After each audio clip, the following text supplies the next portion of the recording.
сега одиме на една тема која што мислам дека сите и тоа како ќе не заинтересира, а тоа е вештачката интелигенција и тоа во медицината и во хирургијата. По тој повод наш денешен гостин е доктор Стефан Арсенков, кој што е специјалист по абдоменална хирургија. Докторе, добро утро. Добро утро. Многу интересна тема. Да, браво и за тебе, Слободанка, и за темава, и за гостина. Јас само сакам нешто да прашам, бидејќи читаме многу на оваа тема, веројатно се и сешто, зашто не знаеме што е точно, што е неточно. Вас лично, оваа вештачка интелигенција, дали ве плаши или ве радува? Вештачката интелигенција е алатка, како и секоја друга. Но зависи во чии раце ќе биде, Точно така. Исто како што ножот може да намачка убав тост, ама може да направи многу лошо во нечии раце. Така да секоја алатка всушност зависи од тоа како ќе се искористи.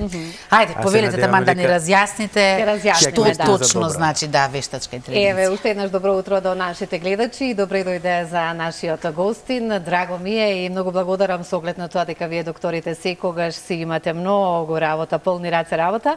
Меѓутоа одвоивте време да бидете дел од нашата утринска програма каде што ќе разговараме токму за вештачката интелигенција во медицината и хирургијата. Одлично прашање од страна на Искра, колку е тоа добробит за сите нас. Меѓутоа, нешто ќе се случува, ќе најавиме и за тоа на 15 март, ќе имаме едно предавање токму за ова. Меѓутоа, предходно, затоа ние сега ќе ги изненадиме гледачите и ќе кажеме за што точно се работи, ќе ги запознаеме со нешто сосем ново. Инаку, уште еднаш да кажеме дека вие сте хирург, абдоменален хирург. Меѓутоа, јас би сакала и на почетокот, ајде малку да ве запознаеме и вас повеќе. Колку години сме со професијата?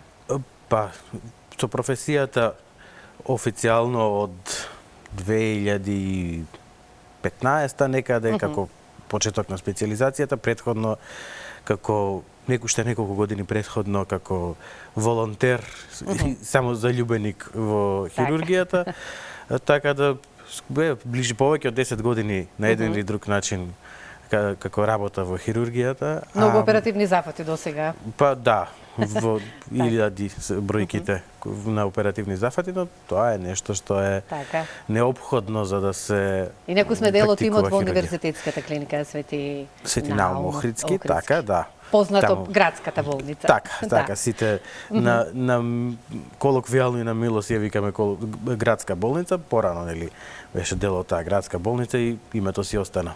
Јас би ве прашала и би сакала да знам зошто вие во животот, се уште млад доктор сте, мора тоа да го потенцираме, се одлучивте токму за абдоменалната хирургија. Од каде љубовта кон медицината? Не знам, за мене кога нели сите кажуваат дека сакаат да помагаат на луѓето и сакаат да прават добро е премногу, да речам, можеби детски идеал, што секако постои во медицината, но и без тоа не може да се работи медицина, без желба да се помогне некому. Да се помогне. Но тоа според мене многу брзо може да избледи како идеја, доколку навистина нема нешто подлабоко и по-суштинско што човек го тера да продолжи да се занимава. Хуманоста и да се помогне. Да, не можам точно да кажам што е тоа што тера, но е нешто што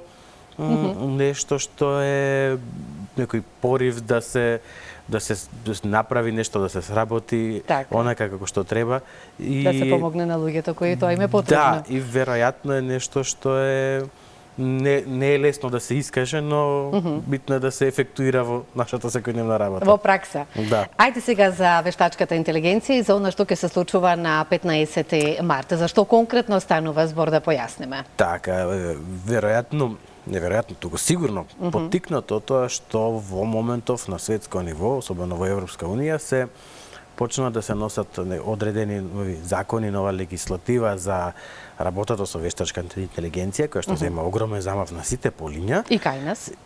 Така и кај нас. На 15 март во организација на адвокатската канцеларија на Иденовски и на МАСИТ, тоа комората на информатичари на Македонија, ќе се организира еден настан кој што ќе се вика To AI or Not to AI, односно еден вид на конференција и дебата за употребата на вештачката интелигенција на многу полиња, меѓу кои и во медицината, каде што организаторите ме поканија да бидам говорник на таа конференција како некој што се занимава со таа проблематика и со таа тема. Од кога се занимаваме? Од кога почнавме веќе да навлегуваме во вештачката интелигенција и како може да ја употребиме во медицината или поточно за вашиот правец или струка, да кажеме, во областа на медицината за абдоменалната хирургија? Еве, ќе го поврзам со претходното прашање од каде љубовта за медицината. Сега и кон ова. Да, многу малку одлучуваше што ќе работам и што ќе студирам во животот, дали ќе се насочам кон информатичката технологија или кон медицината. Сепак тоа што рековте преовладеа она медицинската страна, но постојано имаше нешто што ме влечи и што сакам да го работам како информатичка технологија. Се споја тие две нешта, да, браво. Не, можеби не намерно, не спонтано, туку како производ на афинитетот и љубовта кон информатичката технологија. Во текот на животот се прояви желба и идеја да работи нешто на таа тема. И не можам точно да кажам од кога почнал, но постојано сум бил активен и на тоа полет, како дали како хоби или како афинитет, но така спонтаност и како што доаѓаше напредокот на технологијата и на вештачката интелигенција, се јави идеја дека може да се некако инкорпорира и имплементира вештачката интелигенција во хирургијата. Во медицината вештачката интелигенција се користи на многу полиња и дури и денеска веќе има одредени производи кои што можеби ги користиме без да бидеме свесни за тоа, но прво и основно се вештачката интелигенција всушност е ајде најпластично да го кажеме, вид на анализирање на податоци. Начин на кој што анализа на податоци на кој што човек не би можел толку брзо и ефикасно да го направи и имплементацијата на вештачката интелигенција во медицината започнува со користење на истата прво и најосновно во одредени лабораториски истражувања, кога можеме да ги анализираме податоците од тие истражувања. Тоа е нели најосновното. Што значи многу ја олеснува работата и за вас во медицината, докторите, но исто така и за пациентите. Така, секако. И веќе се појавуваат резултати кои што говорат дека со помош на вештачка интелигенција се откриваат нови молекули, нови протеини, може да се Еве гледаме и некои фотографии во моментот и гледачите, па може да им појасниме. Така, ќе убрзаме малку, тоа е производ на еден вид на нашата употреба на вештачката интелигенција, односно тоа што го гледаме во моментов се 3D модели изработени врз основа на компјутерска томографија, но ова се модели од конкретната анатомија на пациентите кои што го имаат тој проблем. Во текот на изработката на овие модели, во одреден аспект, ние користиме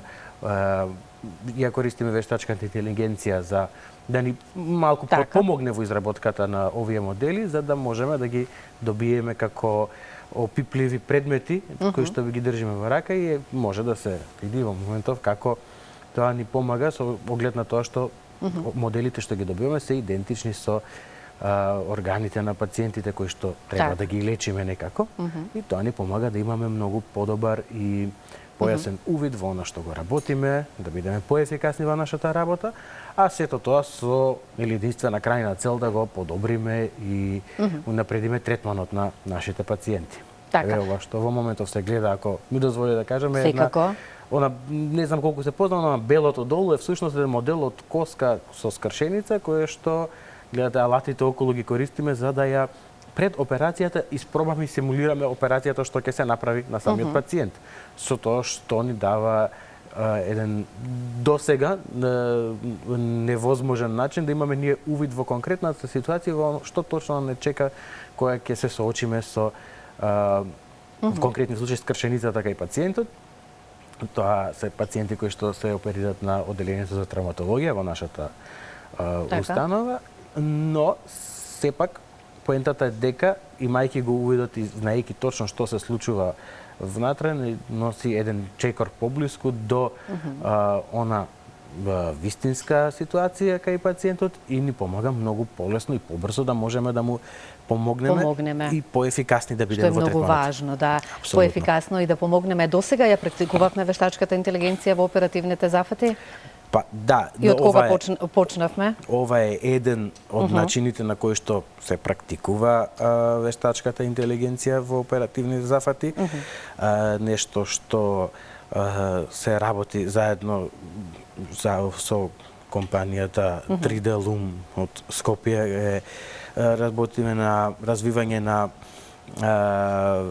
навигација, интраоперативна навигација, нешто што би помогнало исто во тек на операцијата точно да знаеме со кои да речеме крвни садови, која варијација на анатомијата има, затоа што како што секој од нас нели има различен лик и различно изгледа однадвор, така и однатре сите имаме одредени варијации во анатомијата. Нема идеален примерок, се она што го учиме во атласи, како слики се, некои нели идеални репрезентации, но всушност никој буквално не изгледа така. И кај секој човек како што нели сите сме различни. Да, носот или устата или ушите може да бидат малку различни и карактерите, така и внатре крвните садови, распоредот се нешто малку, но кај секој различни. Она што го работиме еден вид на можеме да почнуваме да работиме и на тоа навигација или помош за која што би ни ги покажало точно ситуацијата на органика и пациенти интраоперативно. Тоа може да биде во со користење на оние виртуелна научари за виртуелна реалност или тоа се или augmented reality е зборот се како би на македонски буквален превод е унапредена реалност. Унапредена реалност да речеме, каде што би можеле со помош на таа технологија да ги ставиме тие научари кои што би ни ги покажале органите директно во текот на операцијата на начин на кој што не би можеле сами по себе да ги видиме. Исто така со цел да можеме да го користиме тоа за да го подобриме и унапредиме третманот на пациентите. Друг аспект на кој што работиме и имаме почнато да работиме во користење на нешто слично, но сепак во различно од аспект на тоа што не се користат и научари за виртуелна реалност, туку е вид на навигација, но во лапароскопската хирургија, каде што операцијата се извршува со помош на камера која се внесува во органите од конкретно лапароскопската хирургија за абдоменална хирургија. Колку е малецка таа камера? Камерите најмалата од 5 мм, има 5 и 10 мм кои што ги користиме и операцијата се изведува со внесување таа камера и исто така тенки инструменти од по 5 мм во 2-3-4 отвори на стомакот и се изведува операцијата. И точно знаеме каде треба да се интервенира. Да, тоа што можеме да го правиме е со помош на вештачка интелигенција и компјутерска визија да развиеме систем таков за навигација кој што би ги покажал точно органите, особено во ситуација кога тоа може да биде малку тешко за идентификација, кај покомплицирани случаи, кај случаи со нетипична анатомија, може многу да помогне и особено тоа би било корисно кога би можело да се имплементира и да се работи нели на широко секаде во светот, да замени, да речеме, искуство кое што досега може само некој многу искусен професор, хирург со долгогодишно искуство да помогне да го каже. Тоа искуство може да биде внесено во моделот за вештачка интелигенција и кога, да речеме, некој доктор со можеби малку помалку искуство, хирург би го користел во град кој што нема можност да консултира некој поискусен, би му помогнало и би заменило можеби цел лекарски конзилиум и тим да му помогне да еве што прави вештачката интелигенција. Би сакала процентуално еве од ваша страна да ми кажете која е разликата од некогашните оние да кажеме обични операции до овие сега што вие толку убаво ни ги објаснивте и кажавте колку е процентуално еве да кажеме придобивката. Придобивката е огромна затоа што до 100% можеме да дојдеме.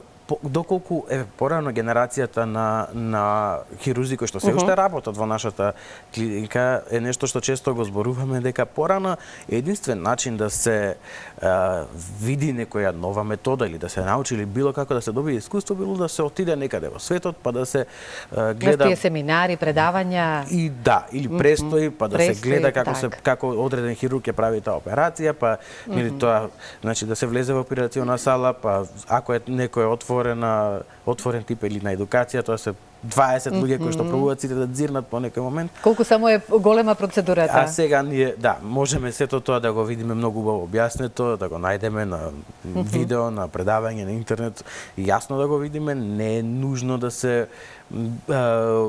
прво не е нужно да се патува далеку, а второ не е нужно да се да има цел тим. Да има цел тим тука, може многу е се подостапно, а ова што го зборувавме колку ги менува операциите, многу ги менува. Еве процентуално можеби не можам да ви кажам, па ќе го изразиме во проценти ако сакате, но многу попластично. Еден од моделите кои што ги покажат на монтажата со фотографии, всушност еден од моделите кои што го потребувавме за операција на панкреас и тоа е еден од трудовите кои што излезе во едно списание на Oxford University Press, го објавивме затоа што е нешто што е еден вид на новина, употребата на оние 3D модели во мекоткивната хирургија. Операцијата која што правевме со помош на тој модел, беше операција која што ја завршивме за околу, да речеме, час и половина, околу 100 минути, додека просечното време траење на таа интервенција, според, цитирам одредени студии кои што се точно цитирани во тој труд, просечното време траење на таа интервенција е околу 3,5 до 4,5 часа. Што значи се скратува и времето? Значи да речеме прецизноста, времето, време траењето се е поинаку. Просто можеби за половина од просечното време ние сме завршили операцијата со еднаков ишод, а толку многу ни помогнало тоа што сме знаеле точно што ќе најдеме внатре и сме биле однапред целосно спремни за се што може да не очекуваме. Имам многу да објаснуваме, но тука се ближиме пред самиот крај, па ја затоа би сакала тука да ви искористам и да ве прашам и еве како доктор за абдоменалната хирургија, на што најмногу треба да внимаваат луѓето и од што најмногу заболуваат кога во Македонија процентуално или што покажува статистиката, што најмногу заболуваат кога е абдоменот во прашање? И совет од вас до нив. Генерално во абдоминалната хирургија најчести бенигни заболувања се каменот на жолчна кеса и оние кили или херни на предниот стомачен зид. Нешто многу што може да се промени во однос на генетиката која што е генерално она што си го прави своето, не можеме да делуваме на тоа, но она на кое што може да делуваме е да не се дозволува да дојде ситуацијата до момент кога нема друг излез и кога веќе прави премногу проблеми, па да мора да се дури хитно оперира и да се брза со операција од било кој аспект. Она што сакам да го кажам е да се прават редовни прегледи и да се одиме адекватни систематски прегледи и генерално да се внимава на своето здравје пред да стане здравието проблем. Многу ви благодарам што одвоивте време да бидете дел од нашата утринска програма и јас се чувствував исто како да сум на некое предавање, без разлика што немам допирна точка со медицината, меѓутоа многу добро разбравме колку е потребна и колку е позитивно се со вештачката интелигенција во оперативниот запас за вас, докторите, но исто така многу лесно и за пациентите. Благодарам. Ви благодарам уште еднаш. Искра? Но не и за водителите. Не знам дали знаете дека јас пак да се вратам на моето. Да. Во Швајцарија е направена првата радиоемисија со вештачка интелигенција, цела емисија без водители. Што значи ќе дојде време кога јас и ти ќе се станеме без работа. Може ли да дојде ден кога и докторот нема да биде потребен да биде присутен во салата, да речеме? Има една максима, вештачката интелигенција нема да ви ја земе работата. Ќе ви ја земат работата луѓето кои што користат вештачка интелигенција. Со нив треба да се надпреваруваме. Така да. Така, благодарам многу. Ме загриживте сега. Да. Во секој случај ви благодарам. Беше многу корисно да поднаучиме нешто, да. Благодарам и вам.